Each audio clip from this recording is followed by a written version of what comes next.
बाजार विफलता का कारण होता है बाजार की अपूर्णताएं। बाजार विफलता से तात्पर्य बाजार की वह क्रिया होती है जिसमें सर्वोत्तम निष्पादन संभव नहीं होता, अपूर्णताएं होती हैं, संसाधनों का कुशल आवंटन नहीं होता, यानी कि सभी।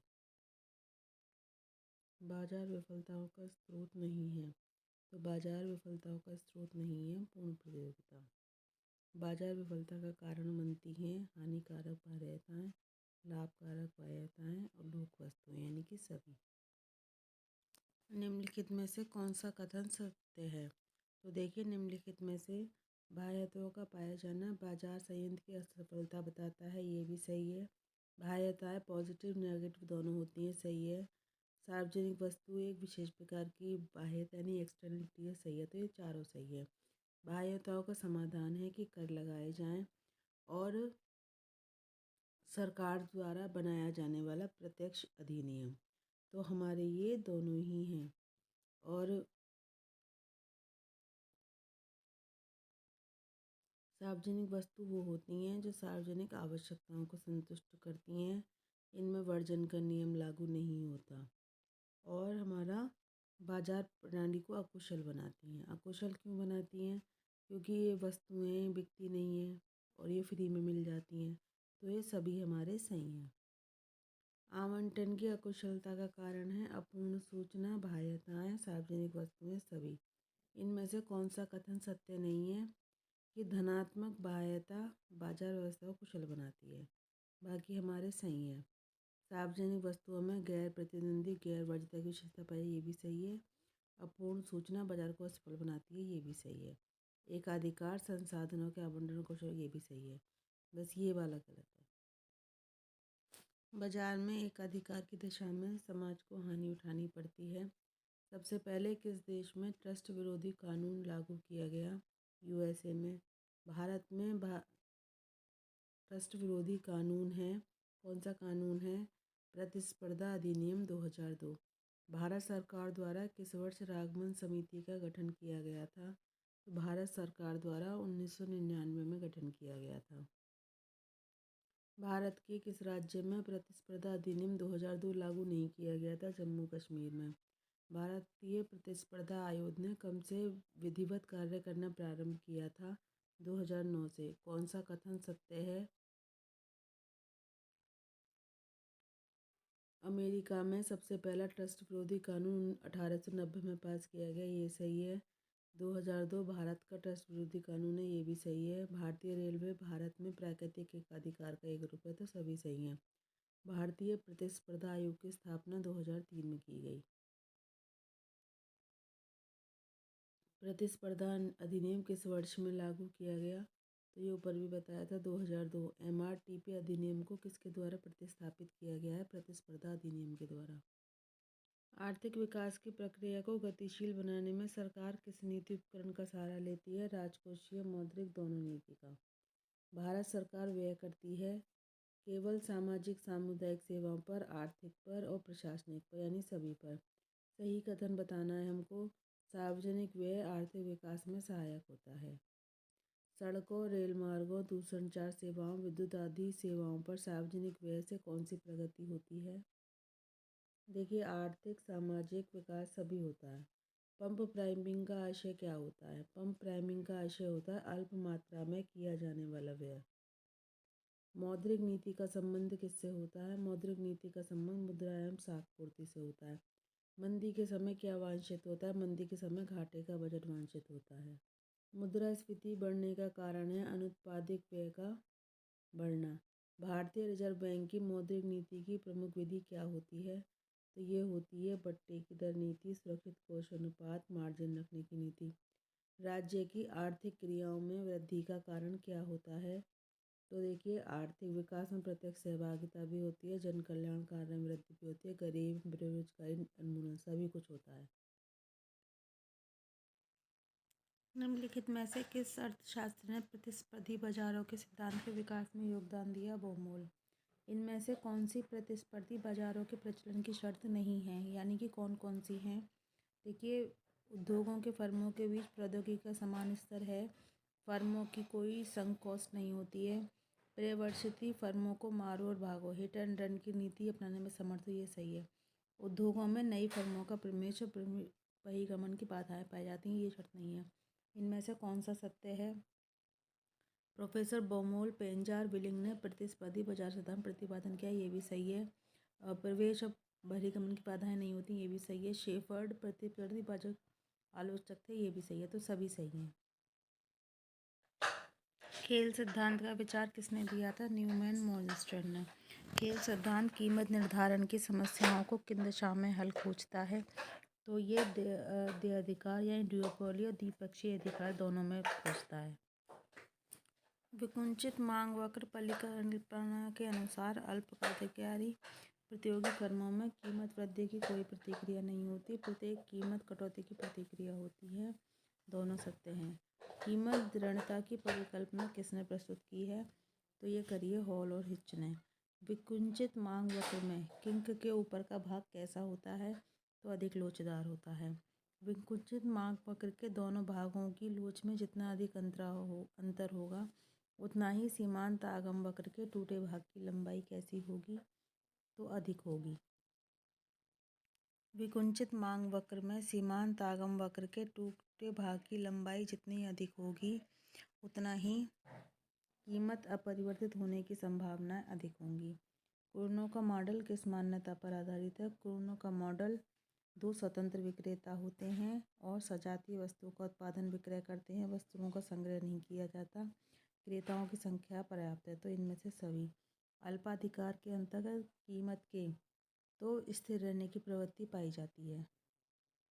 किसी अर्थशास्त्री का देय अधिकार मॉडल प्रतिद्वंदी विक्रेता की पूर्ति को स्थिर मांग लेता है, ये तो किस में होता है? ये कुर्नो मॉडल में होता है।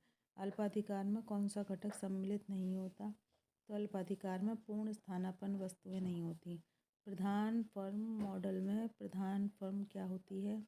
तो प्रधान फर्म जो होती है कीमत निर्धारित करके बाजार की छोटी फर्मों को आपूर्ति करने का पहले आमंत्रण देती है। अल्पाधिकार में फर्में प्रभावित करती हैं, किसको प्रभावित करती हैं? कीमत को अपने कार्यों के द्वारा, उत्पाद को अपने द्वारा, तो दोनों सही हैं।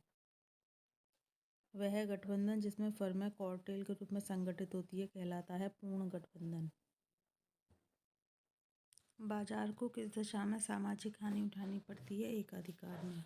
एकाधिकार बाजार की वह अवस्था है जिसके अंतर्गत समाज को बहुत अधिक सामाजिक लागत सहन करनी पड़ती है, ऊंची कीमत पर कम उत्पादन होता है, संसाधनों का कुशल आवंटन होता है। सभी।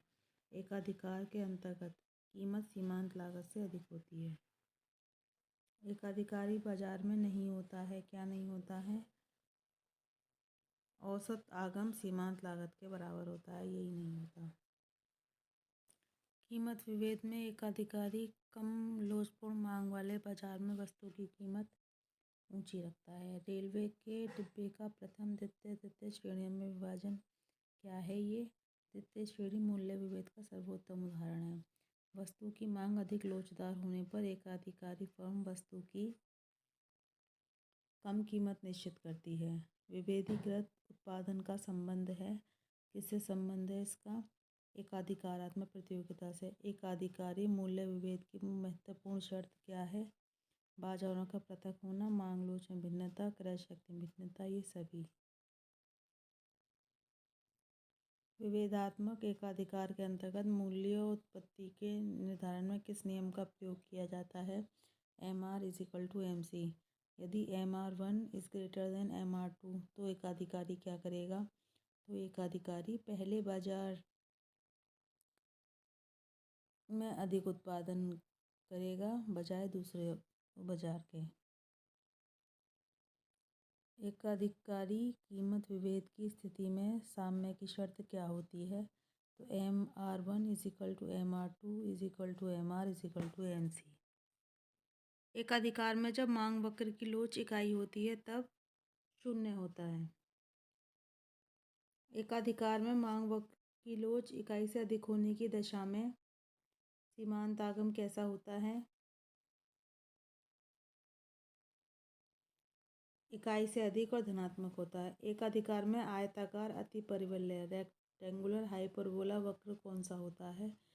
AR वक्र यानी एवरेज रेवेन्यू वक्र। कौन सा कथन सत्य है? तो इसमें ये सत्य है कि दीर्घकाल में एकाधिकारी दीर्घकालीन संतुलन में अल्पकालीन संतुलन भी प्राप्त करता है। एक मूल प्रतियोगी फर्म को जब एकाधिकारी फर्म में बदला जाता है तब कुल कल्याण में कमी हो जाती है। एकाधिकारी एक समय में निर्धारित कर सकता है कीमत या उत्पादन किसी एक को। बाइलेटरल मोनोपोली द्विपक्षीय एकाधिकार में क्या होता है? एक क्रेता और एक विक्रेता होता है। इनमें से कौन सा कथन सही है? तो हमारा जो कथन सही है वो है एकाधिकारी वस्तु की मांग की लोच अत्यधिक बेलोचदार होती है। और इनमें से कौन सा कथन सही है? एकाधिकारी का अपनी वस्तु की पूर्ति पर पूर्ण नियंत्रण रहता है। और जो हमारा 10वां है एकाधिकारी उस समय संतुलन होता है जबकि MR=MC। निम्नलिखित में से कौन सा अपूर्ण प्रतियोगिता का प्रकार नहीं है? तो वो नहीं है एकाधिकार। और अपूर्ण प्रतियोगिता जब पाई जाती है जब एक विक्रेता अपनी वस्तु के लिए गिरती हुई मांग रेखा का सामना करता है। तो ये कथन किसका है? ये लर्नर का है। और अपूर्ण प्रतियोगिता का विचार प्रस्तुत करने वाले अर्थशास्त्री कौन हैं? तो वो हैं जॉन रॉबिन्सन। निम्नलिखित में से कौन सा कथन सही है? एकाधिकृत प्रतियोगिता अपूर्ण प्रतियोगिता का ही एक रूप है। यदि विभेदीकृत उत्पादन की मात्रा ऊंची है तब मांग की आड़ी लोच कैसी होगी? तब मांग की आड़ी लोच ऊंची होगी। प्रोफेसर चैम्बरलिन का समूह संतुलन विचार प्रतियोगिता दर्शाता है। कैसी दर्शाता है? नहाने के साबुन की अनेक किस्मों में। समूह के विचार का प्रयोग करने वाले अर्थशास्त्री कौन थे? तो वो थे चैम्बरलिन। समूह संतुलन को स्पष्ट करने के लिए चैम्बरलिन ने कौन सी हीरोइक एजम्पशन मानी? तो इन्होंने माना समता धारणा और संगति धारणा। एकाधिकारात्मक प्रतियोगिता में विभेदीकृत उत्पादन बेचने वाली अनेक फर्में होती हैं। एकाधिकारात्मक प्रतियोगिता में अल्पकालीन संतुलन वहाँ होगा जहाँ SMC MR को नीचे से काटे और P=greater than or equal to ABC। विक्रय लागत आवश्यक है। विक्रय लागत कहाँ आवश्यक है? अपूर्ण प्रतियोगिता में। एकाधिकारी प्रतियोगिता बाजार की वह स्थिति है जिसमें एकाधिकार और प्रतियोगिता की अंतक्रिया पाई जाती है। वस्तु विवेक की धारणा किसने विकसित करी? तो चैम्बरलिन ने। कौन एकाधिकारी प्रतियोगिता की विशेषता नहीं है? तो वो नहीं है असीमित गतिशीलता। एकाधिकारी प्रतियोगिता में वस्तु विभेद के कारण प्रत्येक फर्म का क्या होता है? कीमत पर आंशिक नियंत्रण। निम्नलिखित में से किसकी मांग में वृद्धि के लिए विक्रय लागतों पर व्यय किया जाता है? तो वो है हमारा वर्तमान वस्तुएं। एकाधिकारी प्रतियोगिता की अवस्था में लाभ जब अधिकतम और हानि जब न्यूनतम होती है जब MR=MC। एकाधिकारी प्रतियोगिता में दीर्घकाल में कीमत कैसी होती है? औसत लागत के बराबर। क्षमता अधिक्य यानी सरप्लस कैपेसिटी जो होती है उसमें क्या होता है? इष्टतम उत्पादन माइनस वास्तविक उत्पादन को माइनस करते हैं जब निकलता है। तो देखिए ये काफ़ी सारे टॉपिक के हमने मोस्ट इम्पॉर्टेंट क्वेश्चन आपको लाए थे जो आपके लिए एग्ज़ाम में बहुत हेल्पफुल होंगे। अगर आपको ये वीडियो अच्छा लगा हो तो इसे लाइक कीजिए, शेयर कीजिए और प्लीज़ हमारे चैनल को सब्सक्राइब कीजिए। Thanks for watching.